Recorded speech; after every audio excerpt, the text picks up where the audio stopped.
Welcome to Here's How We Get There. It's the daily show filled with conversations about business and mental health in a down-to-earth style with real-world language. Now let's dive in with your co-hosts, Kenneth Shark Kinney and Trey Tucker. All right, Trey, I have not looked forward to a fight this much since the Jake Paul Mike Tyson pay-per-view on Netflix was announced. However, the real question of the day is, when it comes time, should President Joe Biden debate former President Donald Trump in the 2024 election? What are your thoughts? Absolutely, he should. Absolutely. This is how we do our election season. And the main reason he should, at least in my opinion, is if you don't, it appears that you're hiding something.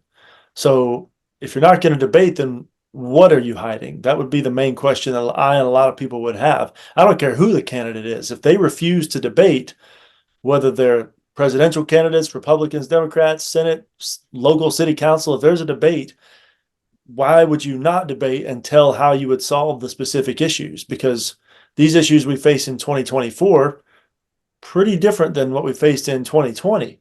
So if you're not going to debate, then what is it you're hoping people won't see? So definitely he should. Well, I think Donald Trump maybe didn't fumble the ball, but he came close to fumbling it when he didn't appear in any Republican debates. But it was so evident that he was 8,000 points ahead of Chris Christie and all these other, people in the less than 1%. I mean, I didn't even know Asa Hutchinson was still running for like 6 months. I mean, so I get why he didn't debate them. But when it gets down to the final debate, either side, where it comes down to two choices, one candidate or the other, they have to debate.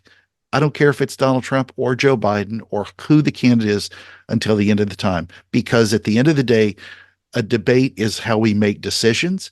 It's not a political football for a politician to pull out from Charlie Brown trying to kick it. We need to hear what they're going to do so that we can make decisions. The world has dramatically changed, whether you like it or not, based on the decisions that went into the 2020 election. The same thing is going to happen again. It's either going to move even more down that path if people vote the way of Biden, or it's probably going to go back the other direction if they vote for Trump. We should hear what their thoughts are about that and be able to make a decision.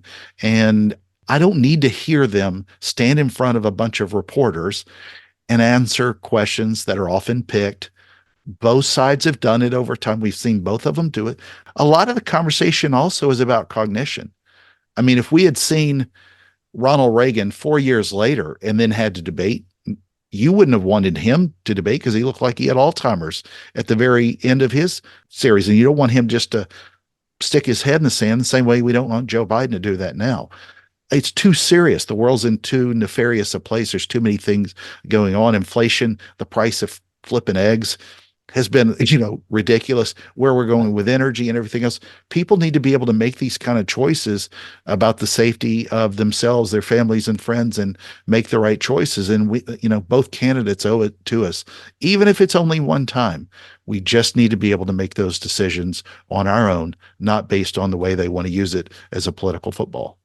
Thank you for joining Shark and Trey on the Here's How We Get There show. Make sure to rate, review, and subscribe to the show and visit here'showwegetthere.com. That's here'showwegetthere.com.